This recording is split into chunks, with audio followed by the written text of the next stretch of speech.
Hello, everyone. Welcome to the monumental episode 3 of Mythic Morons. I'm Cheney. And I'm Sid. So Sid, let's do a weekly catch up. I saw that you watched Honey Boy. Yeah, man. So, yeah, just like I was telling you earlier, like Amazon has just been a gold mine to find movies lately. Shout out Amazon Prime Video for that. And yeah, Honey Boy, which is like this biopic. Like, I'm hesitant to call it a biopic, but it's written by Shia LaBeouf, and it's kind of a story on his life. Like, did you hear about this movie? It came out last year. Yeah, I was actually gonna attempt to see it in theaters. I never got around to it, but I do know Shia. It's like Shia's magnum opus. It's his baby project.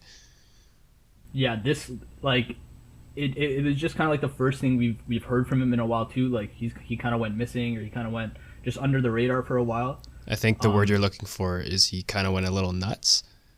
Yeah, I mean, what was the last thing we kind of saw of him? It was that the Just Do It video of him standing in front of the green screen. Remember that? There was that, and then there was also He Will Not Divide Us, that whole thing that he did. I don't know.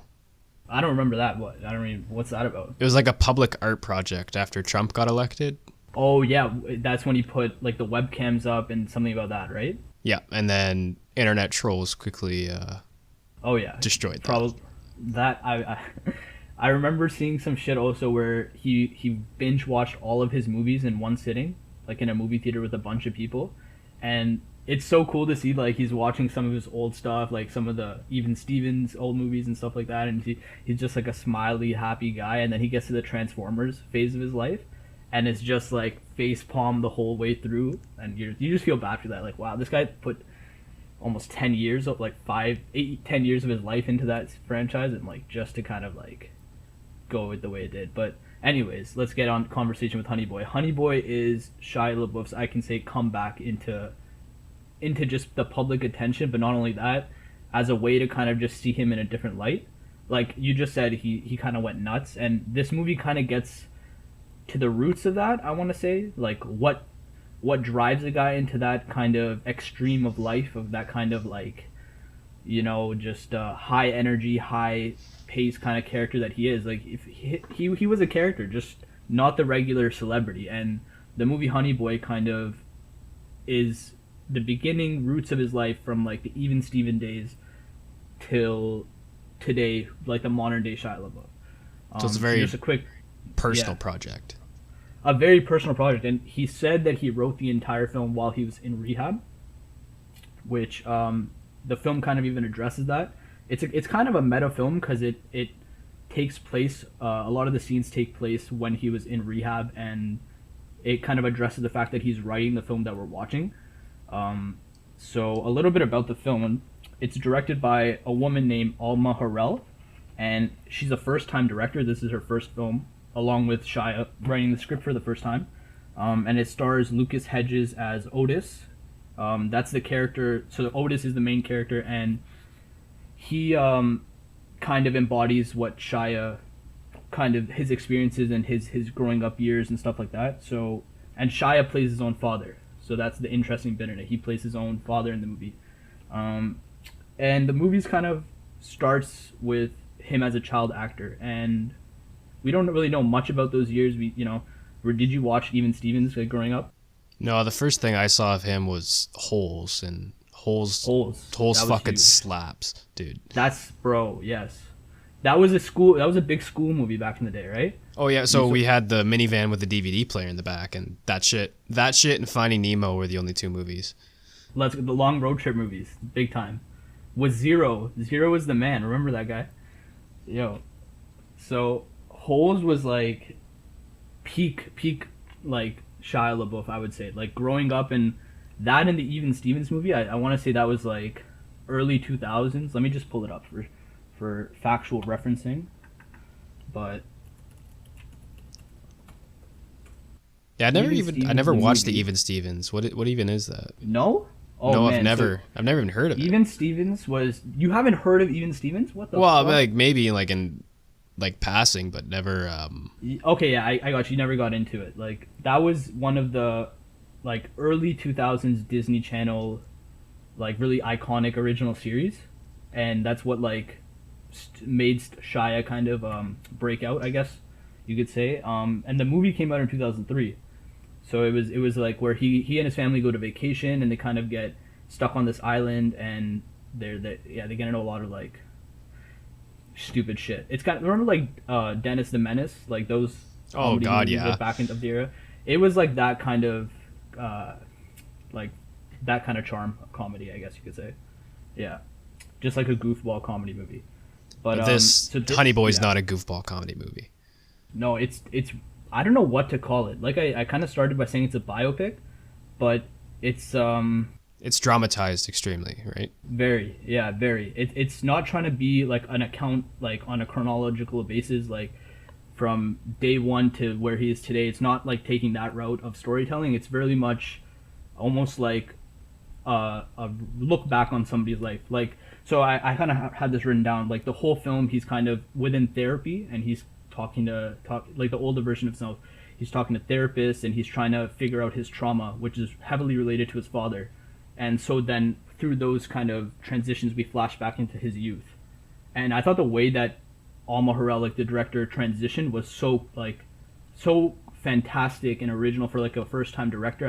I had never seen it. It was I don't want to really get into spoilers. I would really want people to kind of watch it and see what I'm talking about. But there was instances where you see the roots of Shia LaBeouf's acting, like what got him into acting, what within his own family drama drove him into kind of a character. You know, like off screen, he's just this very not uptight, upbeat character, a very energized person. So you kind of see the roots of that. I thought that was cool for the director to kind of be like so imaginative. Like it was like a mix and match of different genres. Like there was some surrealist stuff going on in there. There was some really melodrama stuff, but all in like a really easygoing package of a film. Like you know those kind of 90s vibe films. You know what I mean? Where the aesthetic is just like the sundown aesthetic, film grain, really just like a easygoing vibe of a movie. It's one of those. Okay. Yeah. Oh, yeah, I'll definitely. I explained that. I'll check it I out. kind of explained that bad, but it's. I don't know how this movie didn't get a lot of recognition at awards last year, because it looks like one of those movies that at independent movie festivals would have gotten a lot of attention.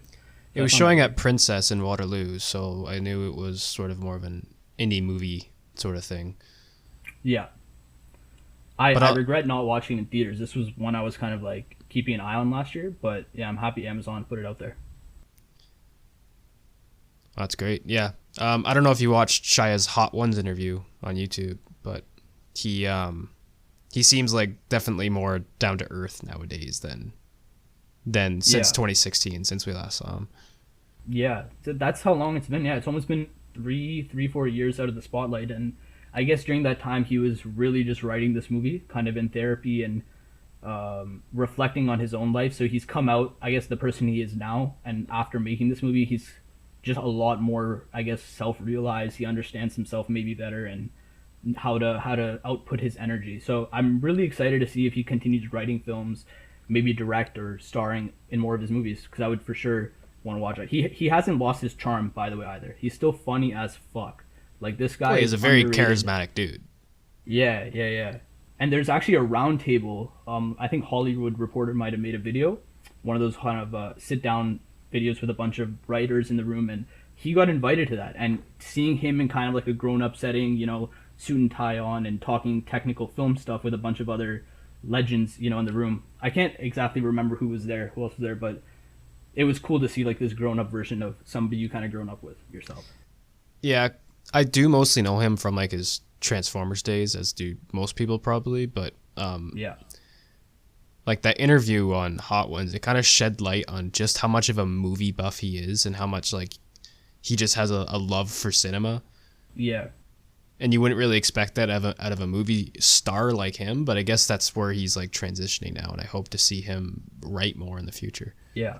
I think he has a lot of experiences himself, coming from being like a child actor in Hollywood, and just kind of being on his own path. Like you said, he's a movie buff, he's a cinephile, so I'm sure he's gonna get into more writing. And yeah, like referring to that Hot Ones interview, like he's just a humble guy, you know. Like he's like, I think like he could you could be buddies with him if you just walked into him on the street. Like, he's just a great guy. He's like, it was one of the most like, out of all the Hot Ones interviews, it was one of the most like heartwarming, I guess you could say. Mm-hmm. For sure, because it's just the way, it's just the vibe he gives off now. It's like he's not like so much crazy anymore. He's more about like hippy dippy, peace and love, that type of stuff. He's much more hippy dippy. He's much more going with the flow. Probably just smokes a ton of weed or whatever he does. Actually, no, he went to rehab, so I would not think he's smoking a lot of weed nowadays. But yeah, just a great guy all around. Great movie. So that would be my recommendation for the week. If you guys have not checked it out, the movie is called Honey Boy, directed by Alma Harrell, written by Shia LaBeouf, and starring Shia LaBeouf. So yeah, go check it out. And oh, you mentioned Transformers in it. There's a little Transformers Easter egg within the movie. It's the opening. It's like the opening few shots of the film, and like nothing explicitly tells you, you know, anything. But if you've seen Transformers, you're like, okay, yeah, he's making a very obvious statement here. So I thought that was pretty funny. Okay, I'll watch out for that when I do my watch through. Yeah, cool. And what about you, Cheney? What have you been up to this week? What have you been watching? The only thing I really watched this week is I didn't even realize, like, it came so fast, but I finished up season 4 of Rick and Morty. Oh yeah, how was that? That's a tough question. How would you compare this season? How would you compare this season to past seasons? Because I know they've had more time on this season than other ones. Here's the thing about this season. This season seems like a recovery season. What do you mean by that? Season 3 was pretty depressing, and all things considered. Mm-hmm. Like when they did season 3, and they're like, "This is gonna be our darkest season yet," just like breaking the fourth wall in the first episode. Mm-hmm. And it ended up being that way, and it was still fun and zany, but like it a lot of what they did in that third season really brought you down, and it was more canonical. It was more episodic, which I appreciated, but I thought they could find a happy medium, and I think they did that in this season. They always hint at the canonical stuff, but like they went back to season 2, season 1 things where it's just Dan Harmon's classical how to write an episode, how to write a story. And he just does that, but he does it in a sci-fi setting like no other person can. Like, the writing is so clever. I can't even, right? I don't want to be that because I hate the fucking fan base. I can't stand the fucking fan base of Rick and Morty. I can't interact with those people. I can just watch the show and enjoy it, and that's what I do. So I don't want to be like, that's the best thing. I think, yeah, the less kind of I agree with you. There's a lot of too much theorizing that goes on in fan bases. Too much of like, let's try to make our own, figure it out ourselves. Like, I don't know. And that's a lot of what happens in this season is they break the fourth wall. They're like, come on, Morty, let's do a regular Rick and Morty adventure and stuff like that. And they so it's almost like Dan Harmon's like laughing at the audience himself in this one. Like, he's laughing at the audience, and he's laughing at the writing room in a lot of these episodes, and it's so obvious, but it's written into the story, so it's really fun. I will say that the season finale was probably one of the best episodes out of the whole series, though, because it did touch up on that canonical stuff. It really it brought things from season 2 and season 3 all in. Yeah, I heard about some of the stuff. So without getting into spoilers, because people have already kind of hinted at me where it goes, but would you say it ends kind of on a cliffhanger note? Or I know they're making more episodes, that's for sure, but how would you say it ended for you? Were you satisfied with it? Are you excited for new episodes of Rick and Morty, or was this kind of like we'll see where it goes kind of thing? There's a line in the last episode where Rick goes, "Oh fuck, now we have to do a Star Wars." So I really enjoyed that episode quite a bit. That's awesome, yeah. But it ends on a pretty, not sad note, but like there's definitely some character progression. Which, That's cool. Which I like about Rick and Morty, because it's like I can either sit down and watch a totally separate episode that's separate from everything else, and it's just fun and funny. Like this is one of the shows I laugh the most at. But it could also bring in the plot elements they've introduced before. So, yeah, I think at this point where season 4 is, they've built obviously a big enough universe of kind of ideas, and it's like you're saying. Like, I've gone up to maybe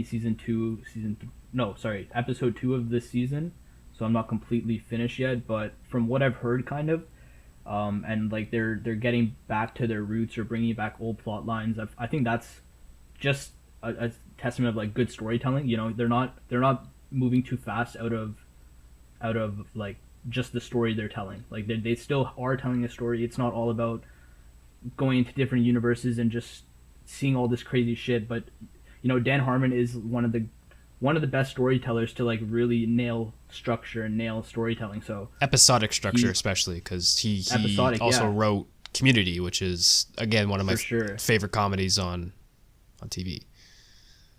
Even though I just discovered Dan Harmon if you guys don't know, like Dan Harmon has been behind most of our generation's like prime television, and he's collaborating with the Russo brothers. Like, take that in, you know. Community is like one of those OG shows that is like there's things in Rick and Morty that you can see go back to Community, and I can appreciate that. I like to draw a line from his work and be like, yeah, he's really just getting better as a writer and as a storyteller. So I'm excited to continue watching this season, and hopefully in another episode I'll share my thoughts on this season.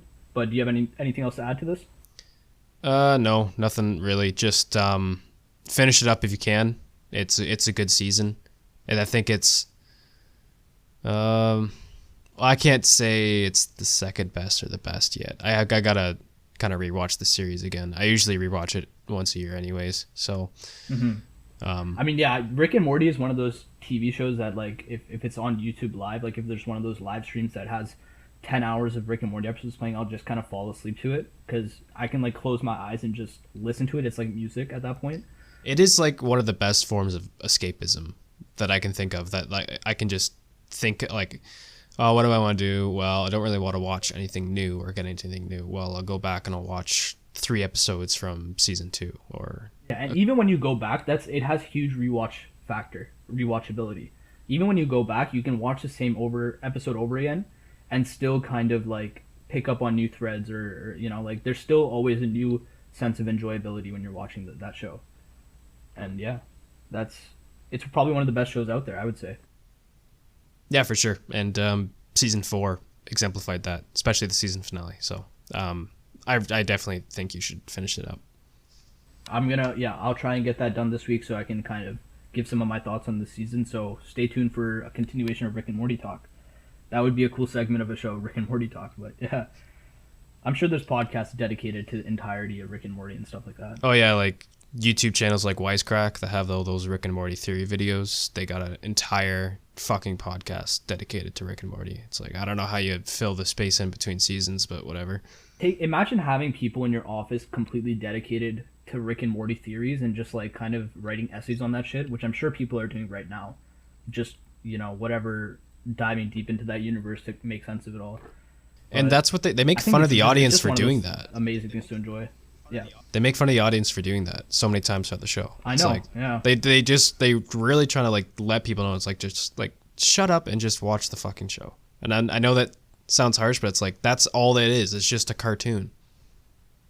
It's a funny cartoon. Just watch it. Anyways. Absolutely. Yeah. Anyways. Do you want to move on to what we had planned from last week? Yeah. So main discussion time or what? Yeah. So last week we decided to look at 2 movies and see how black and white is used in 2 different movies. So we had Sin City and Lighthouse, which are stylistically very different, and they use black and white very differently. So I think that was probably a good contrast to choose. And they're both modern day films that are choosing to use black and white. That's kind of one thing we were going for.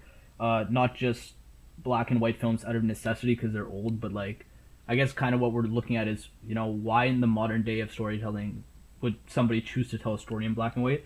And I thought like both these films obviously kind of they did it for two different reasons. They're two very different films stylistically. So let's start with Sin City, I guess. What did you think about Sin City?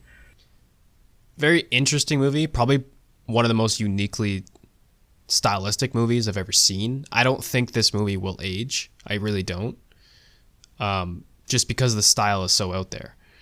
Like, you know what I mean?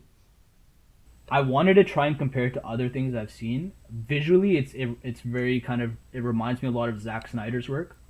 It's like just the visually striking images. Like each frame can be a very powerful image on itself. So I think there's a connection there. But it's a very of its era movie. It came out in 2005, and it's purely digital. Like you can see it from any frame that heavy CGI is used. But I wouldn't say that's a hindrance to it. That's never like a negative factor like you see in action movies today with how they use CGI.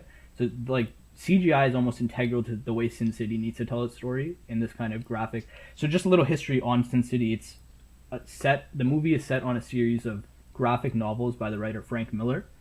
And the film is structured almost like the telling of a couple of these stories, almost Quentin Tarantino-esque storytelling of chapters of non-linear storytelling of different chapters, different storylines connecting, that kind of thing. And the director of the film is Robert Rodriguez, the director of Spy Kids. Shout out to that franchise. And also Frank Miller co-directed it. So not only did he write the story, but he's also coming to direct the film.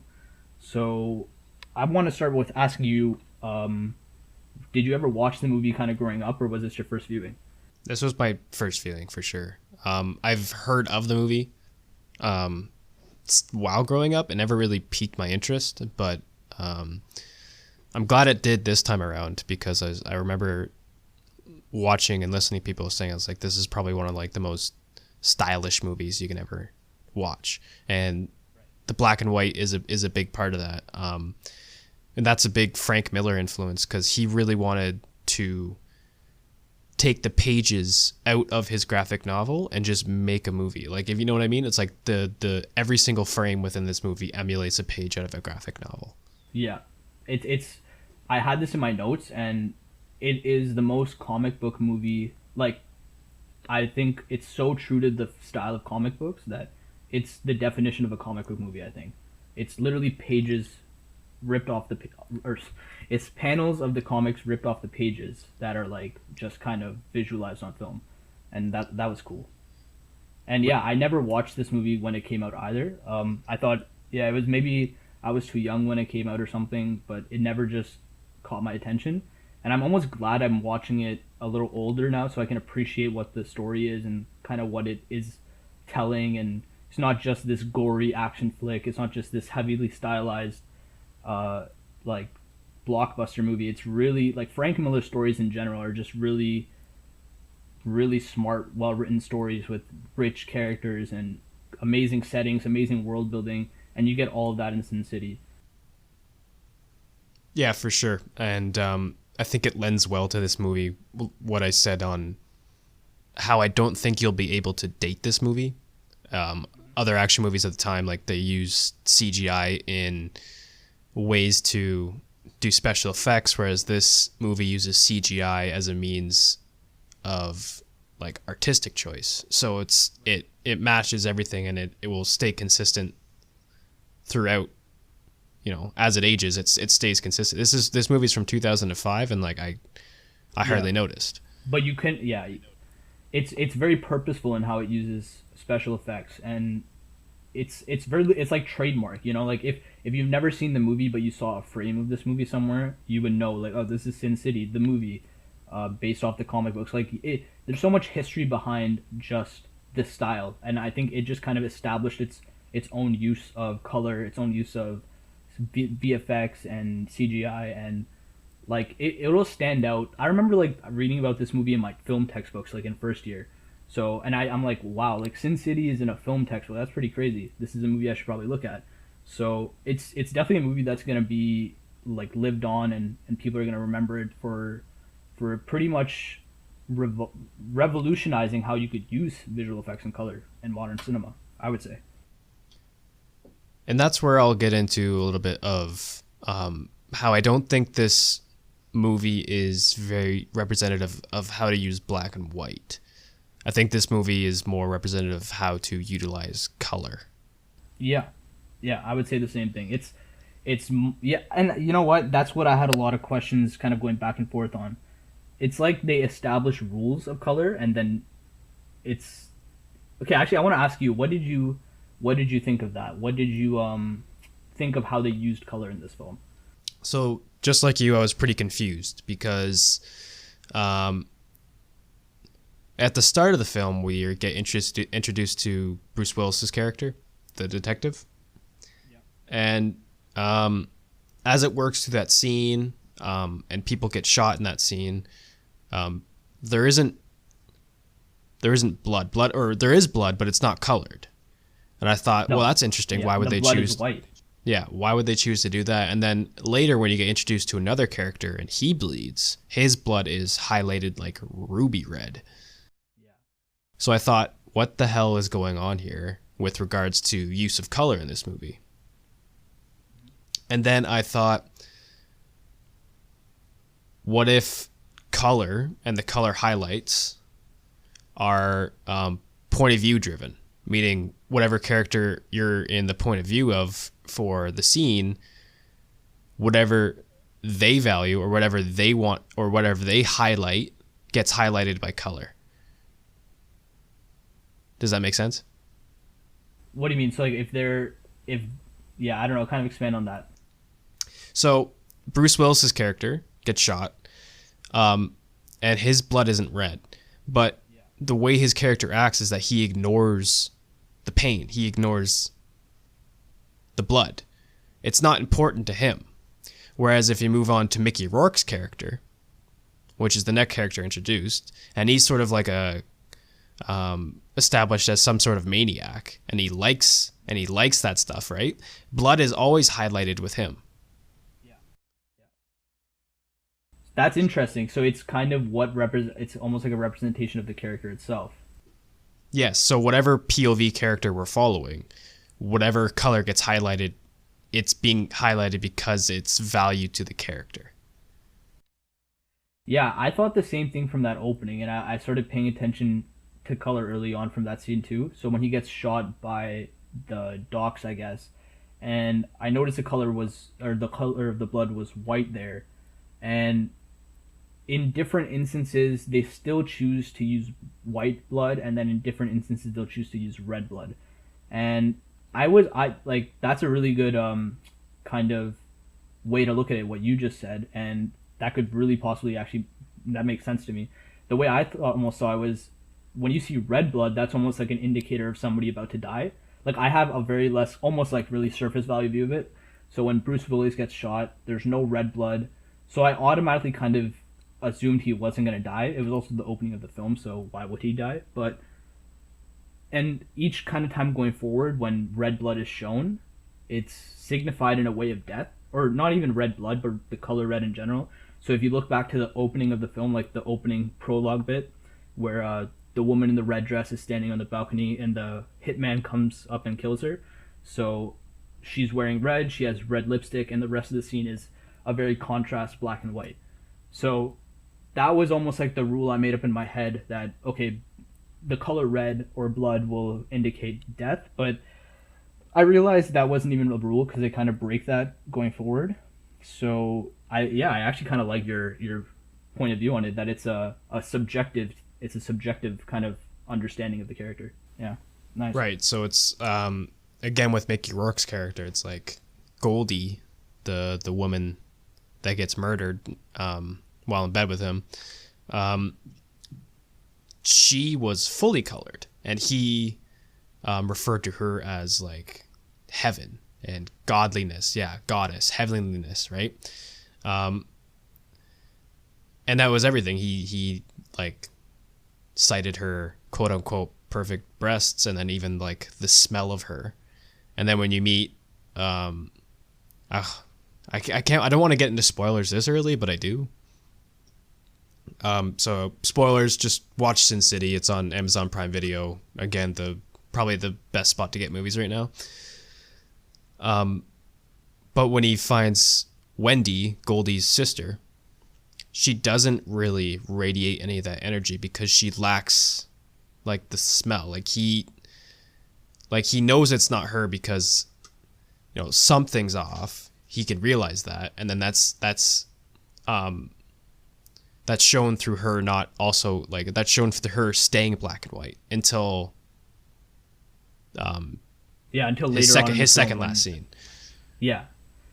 That's an interesting thing you just mentioned about women in this film. So I'm kind of developing a little perspective in my own head now. So I noticed that most of the women in this film are colorized. So there's a scene when Marv walks into a bar, and pretty much the scene or the movie goes colorized at that point. Like Marv is in color, everybody in the bar is in a very like desaturated palette, and all the women are in color for the most part in that scene. And even in other scenes, when they go to Old Town and the women in Old Town, most of them have bits of color kind of highlighted through them. There's the girl with the blue eyes. I remember her.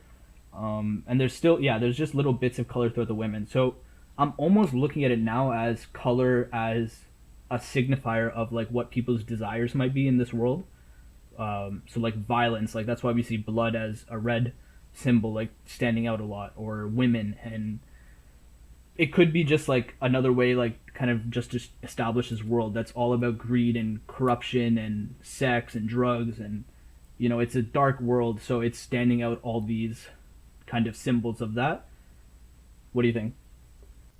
Yeah, I think that sort of adds to like the subjective POV. Like, of course, like when you walk into a strip bar, everything is going to be colorized because, you know, because of the guy you are, you're looking at it all. You're just enticed by everything you see there. Yeah, exactly. So yeah, that exactly. I think that lends to what you just said about subjective point of view. It's not just colorizing things because it's going to look cooler in red or whatever. There is definitely, it's purpose driven. Yeah. So that's what I mean, but about the color. So I think color is utilized very, very well, and it like a really, really stylistic way. It's like a lot of things are unrealistic in terms of use of color, but it's still a very good use of color because, you know, this isn't really like a realistic movie. This is a... No, I was just about to say, everything is pretty much unrealistic. It's trying to be more of a graphic novel. It's like a graphic movie, kind of a hybrid of the mix. Like I said, like it's to the T a comic book film, so, and it embraces every aspect of that, which is like just the crazy action and stuff you would see. So it really much it's trying to create its own rules of the world. It's trying to create its own standard for cinema in a way. Yeah. Other things I noticed in terms of how they use black and white, they really utilize shadows a lot in this movie. It's used as utilize what? Shadows. They highlight shadows, yeah. They use it as a means to highlight shadows. In a lot of cases, I noticed scenes within this movie, they wouldn't have characters move within the scenes, but they'd have their shadows move. So you could sort of create really cool shots, establishing positions of characters and scenes without actually showing them, which is really useful in a lot of cases. Mm-hmm. And that's another like kind of advantage of the CGI. Like I thought that was used to kind of enhance that effect of like contrasting light and dark.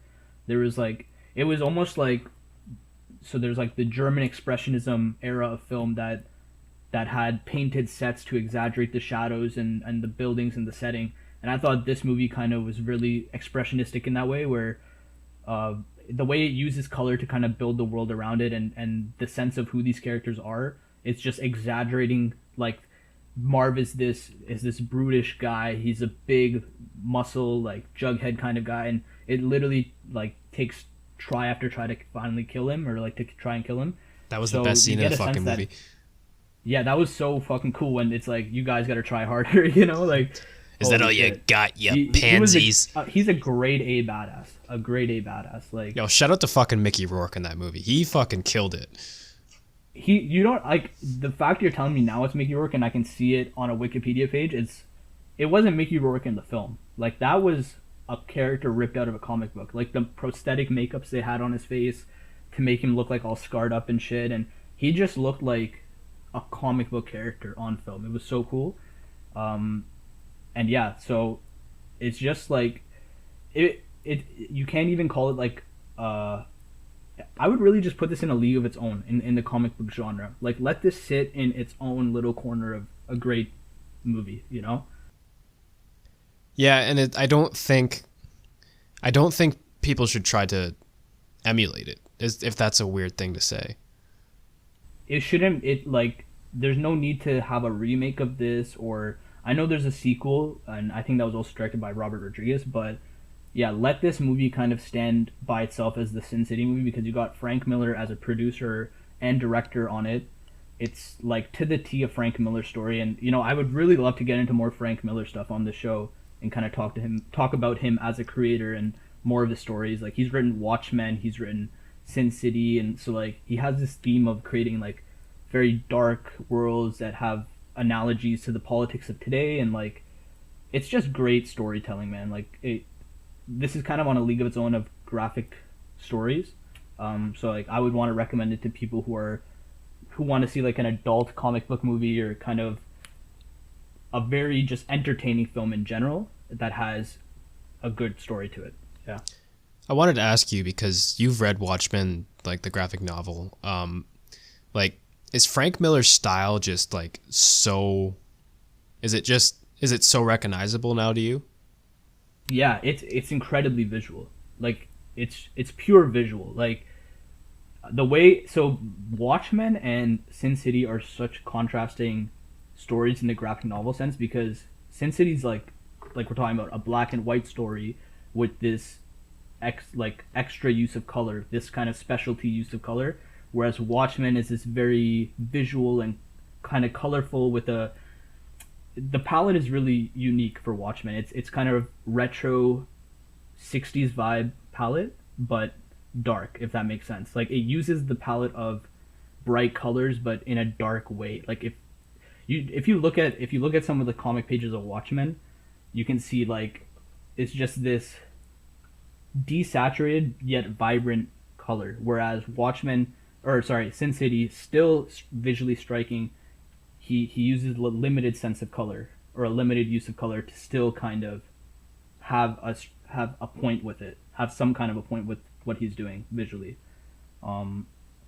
It's pretty much the difference between the Watchmen movie compared to the Watchmen graphic novel and Sin City compared to the Sin City graphic novel. Both of them, I would say, are shot for shot almost remakes of the stories they're trying to tell. Like I haven't read Sin City, but I can tell there are straight up ripped off comic book pages from the story. But the difference is that Sin City as a movie kind of really nails the world and the characters. It's Frank Miller as a director, so these are his characters that he's kind of talking about and making.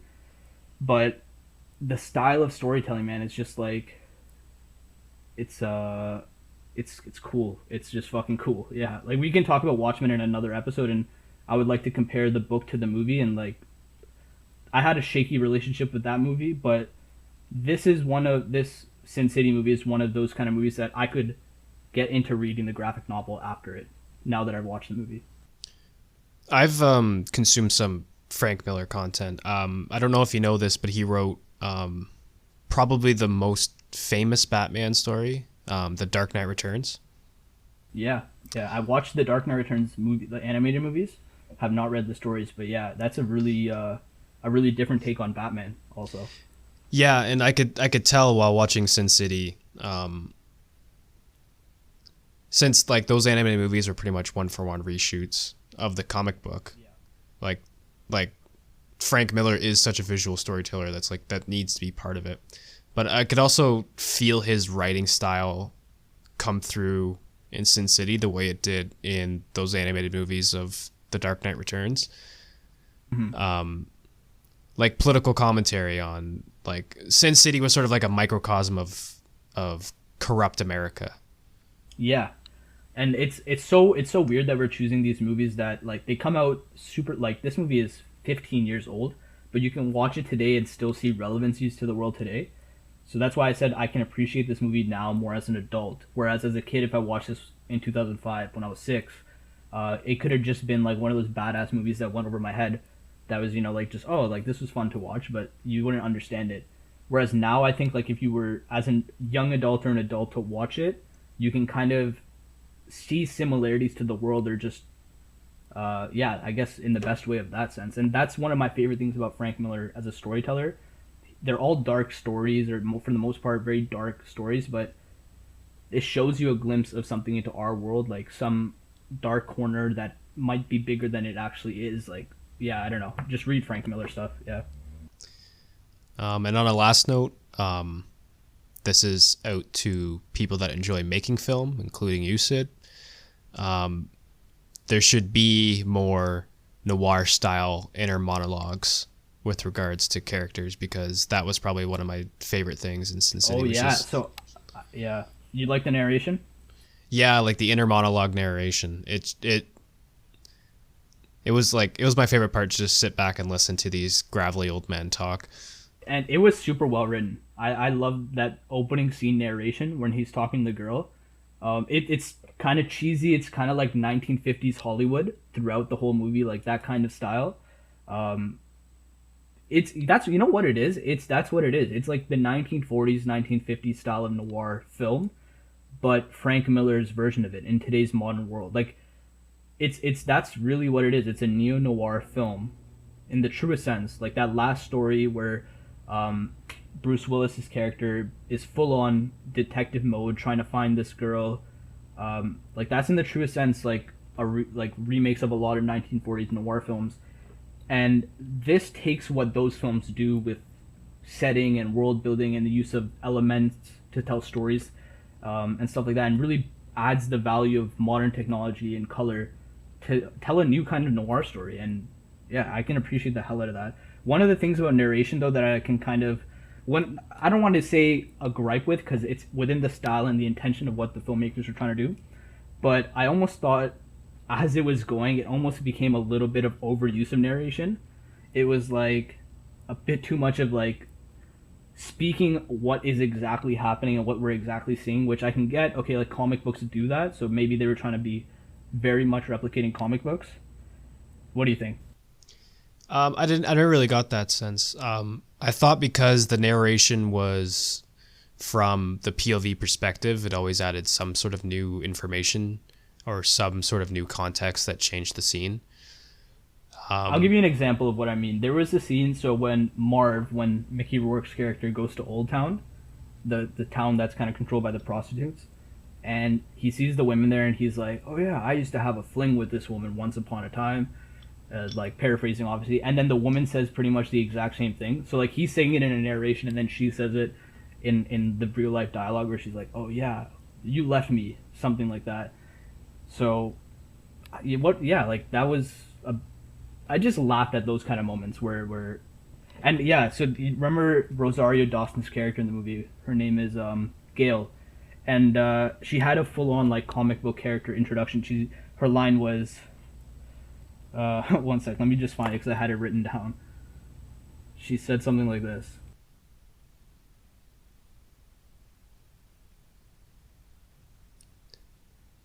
When you see her character for the first time, she goes, I tied those knots. That's my specialty. So it's like, oh yeah, you're the knot girl in the group. That's your ability, huh? Like, it's very comic book introduction. Like, that's who you are, and this is my special power. Like, oh, I thought that was just a joke at her being a prostitute. What's that? I thought it was just a joke at her being a prostitute. What do you mean? Like, she's a prostitute. She ties guys up. Oh, shit. That it could have been, but they didn't play it off for a joke purposes. No, they didn't really. You're right. Yeah, because she did tie up, like, yeah, I don't know. Like, that could work as a joke, and maybe the writers were just trying to be smart there, but in the sense of the story, it was like, I don't know, I kind of saw it as, like, trying to be that campy comic book style of introducing characters and stuff. I'm here for a movie about the Hooker Avengers, though. That was cool, yeah. That was for sure. Like the Hawkeye, or not the Hawkeye, the She was kind of like Hawkeye, I guess. What was her name? Hayato or something? Crazy Japanese lady that was also kind of sexy. Yeah, who just doesn't speak the whole time. Miho. Miho, yeah. Yeah, played by Devon Aoki from Tokyo Drift. So shouts out to her. She's a badass in this movie. Oh man, so fucking what's his name? Elijah Wood, his character in this movie. How creepy is that dude? I don't know how he does that thing with his eyes. I don't know if I want to watch The Lord of the Rings after watching this now. I think my view on Elijah Wood's character, like I can't see that guy as a normal human being anymore. No, Lord of the Rings will cleanse your palate on Elijah Wood. I should have watched it first then, because like this like just took out any want to see that guy in anything. No, I like full on creepo, like just played it well, I guess. This was like, yeah, he was like the fucking biggest creep. This is one of the creepiest like guys in movie history for sure.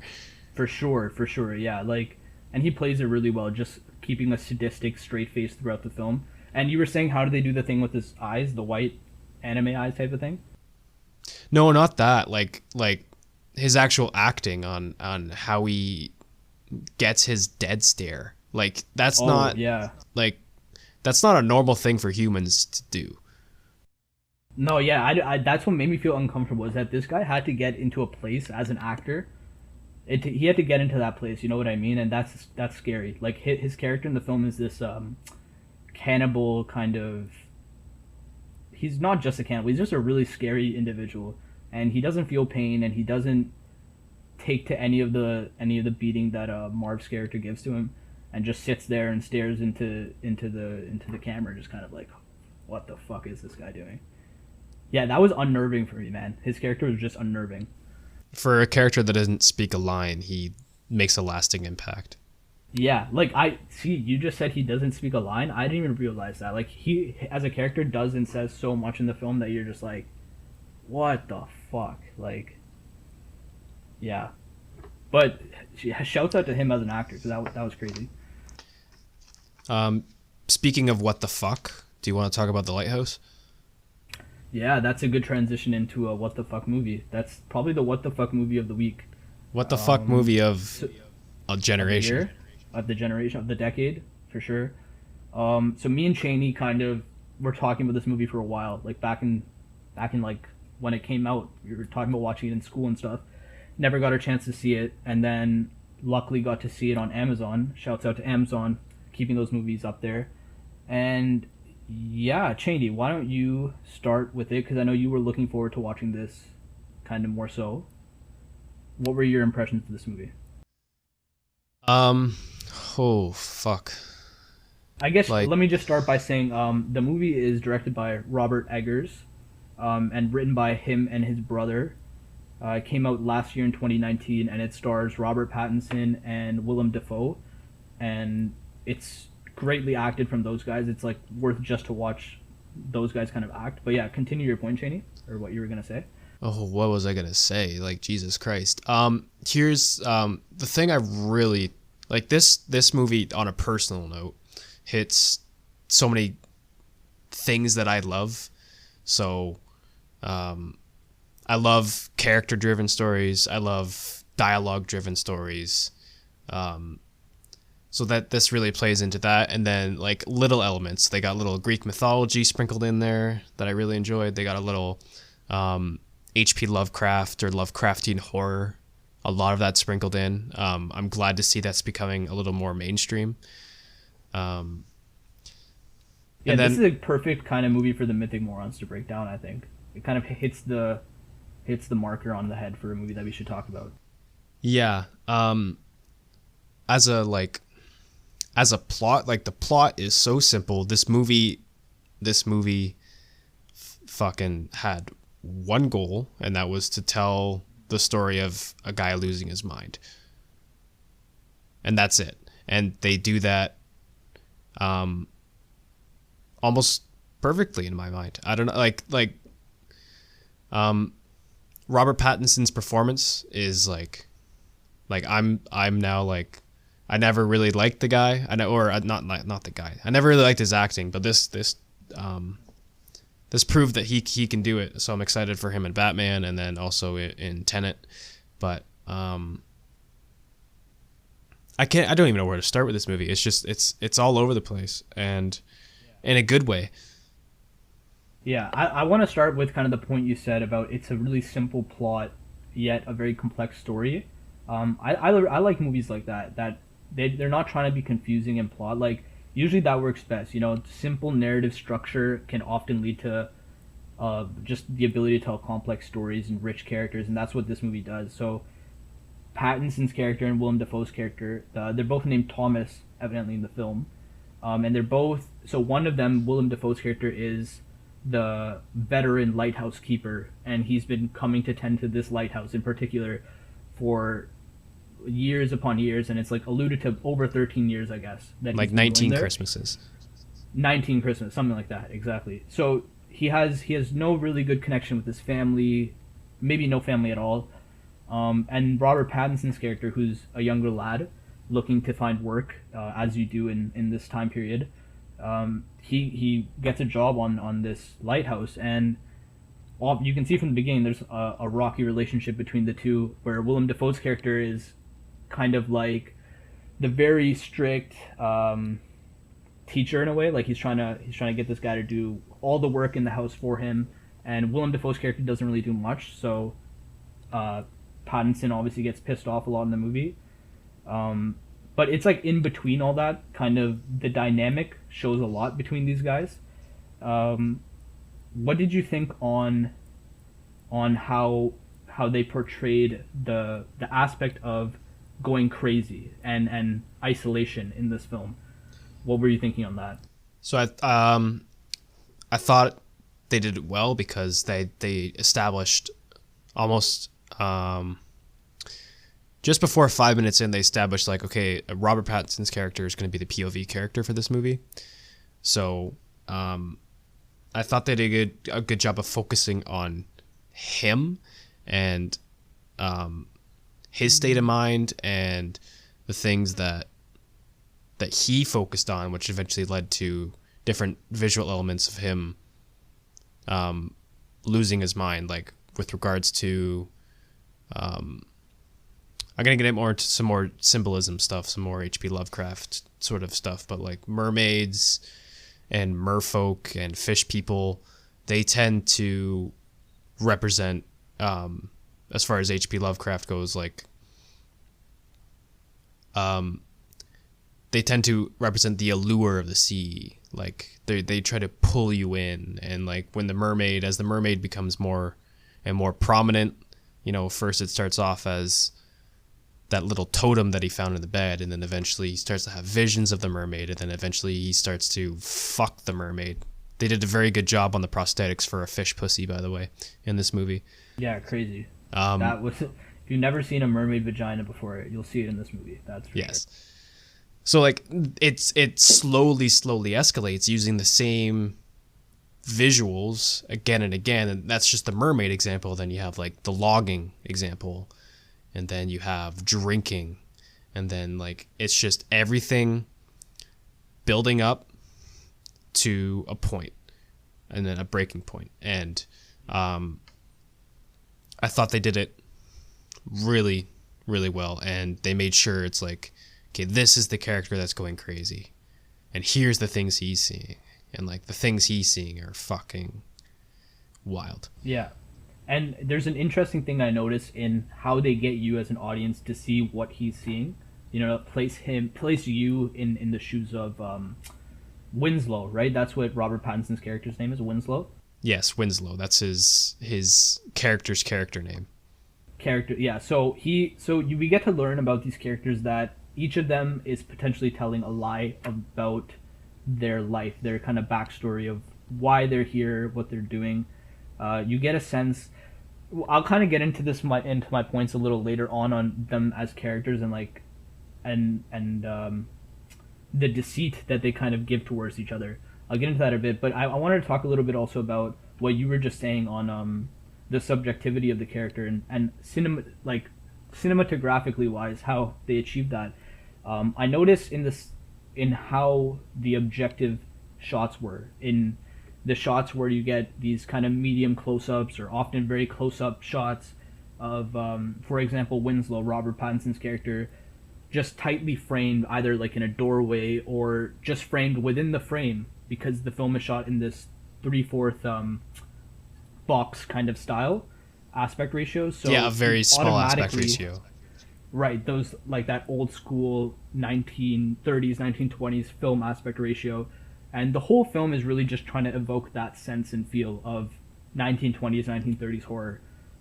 So what cinematographically wise, how do you say that fucking word in a clean way? Cinematographically? Like, I don't know. That's what I'm trying to say. Just say how they use cinematography. That's perfect. How they use I'm gonna keep fumbling it. You guys get what I'm trying to say. How they use it in this film. And I'm a fucking film student. Like, I should get this by now. 4 years. Really. It's a lot of syllables. Don't feel bad. How they use the technical cinema properties in objectively trying to show you this guy very isolated in this kind of harsh setting, and then they switch to a subjective point of view. You know, if you notice, they rarely edit in this film. They rarely cut. It's a lot of just motion of the camera. So when it switches to the subjective point of view, it's taking you from the first person point of view of Winslow kind of slowly moving within this White House and discovering this land, this kind of really just deserted yet mysterious land. You get a sense there's some mystery here and allure of something. That's just hinted at throughout the film. So I think a lot of what this film, how it encapsulates that isolation and that dread, is by one, just rarely cutting. It uses a lot of slow movement. So people might think, oh, the movie's slow, it's just slow paced. But if you can kind of sit through that lack of cutting, it's really just trying to build that sense of dread in you, that what is this lighthouse? What is the mystery going on here? Did you get that same sense of like subjective and objective point of views? Now that you bring it up, there is a bunch of like wide shots or full room shots to like show like objective spacing. This is what the characters are doing. This is what the characters are. This is the setting. Yeah, right? This is where they are. You get a sense of kind of the size of their island, and even the wide shots, it still isolates the character. These small kind of figures within the frame. So yeah.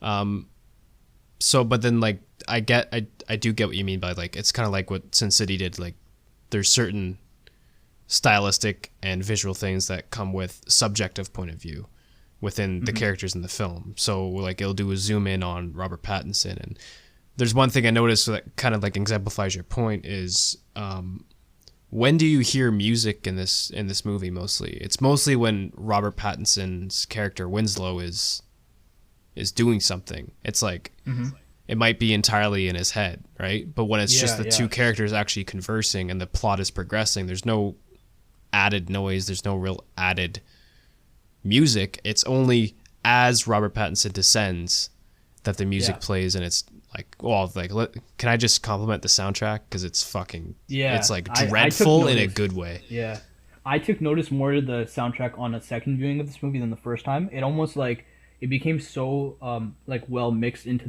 the diegesis of the film sounds, which is like the sounds that are within the actual universe of the film. So sounds of like the foghorn and the waves, like it perfectly mixes into that kind of just like the environment and nature sounds. Like that's something I kind of wrote down, is like the first 10 minutes, like from the opening to like the first 10 minutes of this film is just pure cinema, in the sense that all you are given is just the visuals of these two men arriving on the island and the sounds of the foghorn and the score, like you said, which is just like this hard-hitting, brash kind of like they're about to land somewhere and you don't know what it is, but hold on to your seat, you know, like it's just this highly intense, loud score mixed with the waves crashing. So it's just perfectly kind of encapsulating you in this cinematic story, and you don't even get dialogue until they sit at a dinner table together well into the movie, 10 minutes into the movie. So that kind of leads me into one of my like kind of observations about how this film uses color in particular, and I thought it's very different from how Sin City uses color. Like almost the opposite in the sense where Sin City is trying to create a new modern style of this mix of graphic novel and using modern day technology of CGI and green screen to kind of remix the black and white kind of thing. This movie is trying to, in my opinion, bring you as an audience back to this 1920s, 1930s style of cinema and stories in general, where just kind of, I had to do research on it, like what kind of film stocks were they using, and they picked out this Kodak double X 35 millimeter film, which is like films or what films were made on from like the 1920s. So they picked out that and like had to custom create these filters for their lenses in order to like literally give you a certain look of this is how films in the 1920s were shot. So I'm sure you got a sense of that too, right? Like this is not the modern day black and white. This is not just turning saturation down. There's a texture, there's a vibe, there's a real sense of feeling and era in the movie. Yeah, you can tell this is a love letter from the Eggers to cinema that they probably really enjoy. This is a very particular style that like you would have to be a big fan of to emulate in any way, especially within modern cinema. So yeah, it's for sure. I think the amount of research they would have had to do to write and direct this movie, like you could tell they had to be fans of Lovecraft, like you said, his stories and 1920s 30s film, horror, like all these things. It really just shows the work of true fans and people who appreciate those kind of stories. Yeah, I remember watching a Defoe interview, and the accent he uses in this movie doesn't really exist anymore. They had to like go out of their way to find out how this accent was spoken in order to film the movie properly. Like he could have just done some shanty, like Scottish sort of Newfoundlander or Nova Scotian accent, but like they had to go to this like very specific accent that Willem Dafoe's characters use, and then even Robert Pattinson's character. It just kind of like just Willem Dafoe's talking himself. Like I love that they give him the longest monologues in this film, and they just let him kind of go off in this, what is it, like Welsh accent or something? Like it's Welsh origin. It's just another world entirely. It's like it's just another world, another type of people that used to live here talking. Like just the sayings, just the inside. Like, be honest with me. Did you watch this movie with subtitles the first time you watched it? Because I had to, kind of carefully see what they were saying word for word, because it will go over your head a little bit, unless you speak Welsh. I didn't think it needed it. It doesn't need it. Let me correct myself. I did watch it with subtitles the first time. I avoided it the second time. You did. There you go. Yeah, I did the same thing. I had to watch it the first time just so I can get a sense of the dialogue. But the second time, you just kind of want to sit with it and like just listen to it like it's a music. Like it's sometimes in music you can't understand all the words they're saying, but you enjoy it anyways. It's the same thing. It's just very evocative of an era, and just I love that shit. And sorry, what else were you saying about Willem Dafoe and his acting? Well, no, I was gonna move on to like, it was used. Black and white was definitely used as more of a love letter to sort of immerse you in a certain time period. But even then, I don't think it's like that shallow of a use. They definitely use the black and white to its fullest extent, and I think the way they do it the most, and it's like indicative, like within the first 5 minutes when he's walking up that stairs, they do a lot of this like melding and like a combination of what's in the frame, but also what's the border of the frame. Like they manipulate that quite a bit with the black and white that you couldn't do it in any of the colors spectrum. Yeah, and there's one shot that I can specifically remember. There was a transition when it was Winslow. He was doing some chores. It was nighttime, and he's outside, and the camera he's walking. I think either he's walking away from the house, and the camera kind of goes up into the sky, and it's a black sky, and it's moving up, so the motion's going up. And suddenly, you can't tell, but a cut happens in that black frame, and now the camera's moving to the side, and that black sky has now become the cabin, and Winslow is now emerging from the cabin. So there was just like these really sleek transitions and low key cut ways to cut, and that was to their use of black, or not black and white. I don't even want to call it a black and white film. It's really more of a black and gray film. Yeah, but black that and lack gray. of color. But they use it in The use of combination contrast, with I the guess, and aspects. use of shadows. That yeah.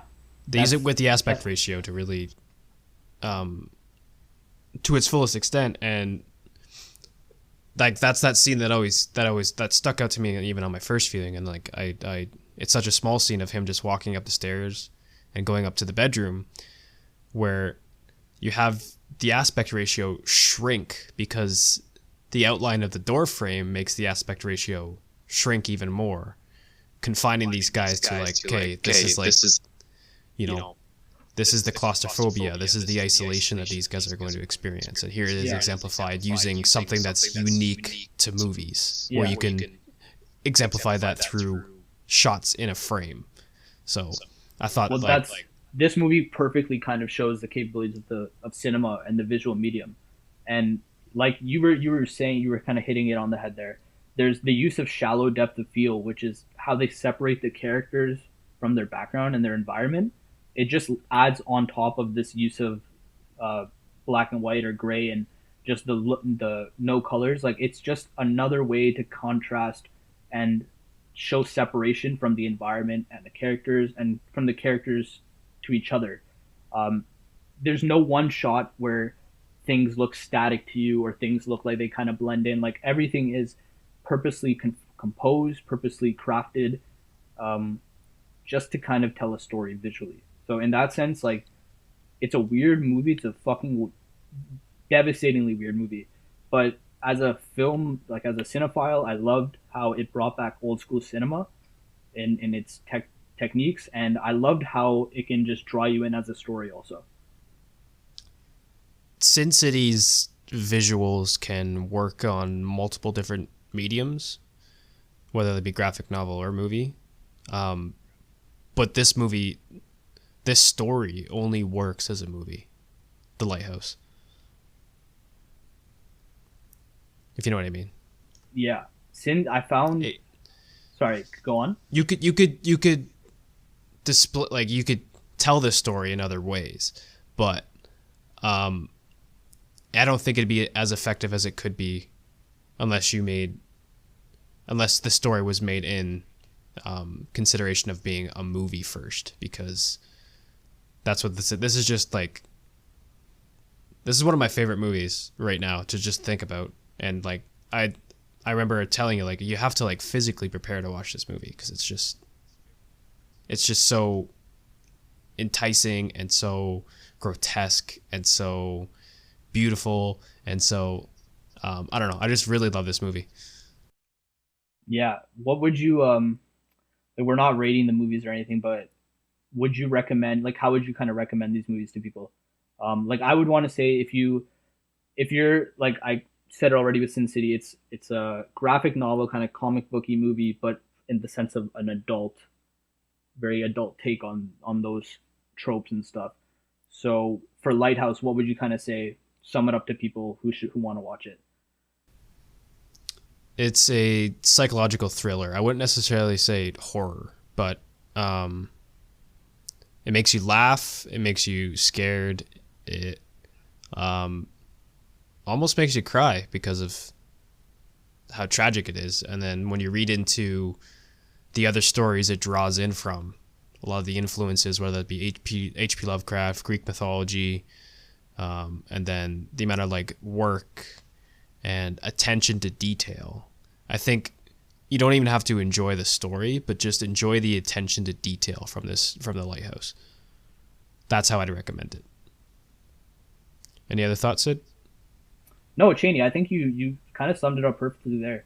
It's I would recommend both these movies to people, for sure. It's just, both are enjoyable, both are fantastic acting, fantastic storytelling. Technically, they're very different. Like, they just contrast in completely different ways. And Just What are two we? perfect examples of how to use black and white in modern film. Anyways, What's that? Can you say that part again? sorry, it's just perfectly. It's a good way to. These are two good movies that show how to use black and white in modern film. Yeah. Yeah. Sorry, guys. I'm kind of going through some technical difficulties on my end right now. My internet is kind of pinging up and down, so I'm having trouble hearing Cheney. But I think let's wrap it up. We've had a good long discussion on this so far. Cheney, what are we watching next week? So next week we're not getting so philosophical. I got interested in two movies because they are both sci-fi movies. They're both summer blockbusters, and they both star Tom Cruise, but they both made no money. So I want to sort of watch and compare and contrast and sort of see the quality of the film based on like just the quality, not the box office. So I've heard good things about, what's the one that you've watched? Edge of Tomorrow. Yes, I've heard really good things about Edge of Tomorrow.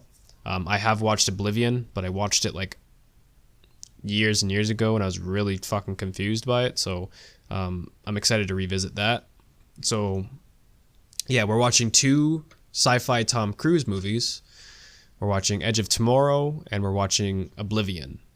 Again, both on Amazon Prime, which are, that's the place to get the movies. That's where it's at, guys. Fuck Netflix, actually no. Netflix, if you're watching this, hook me up, hook your boy up with the job one of these days, I'm out here. But yeah, Amazon Prime is really out here with good movies, guys. Quality shows and movies, they're coming at it. So we want to watch other stuff, honestly, like on Disney or Netflix, and kind of get to other stuff, but I've been having a good time combing through Amazon, and I know Cheney is too.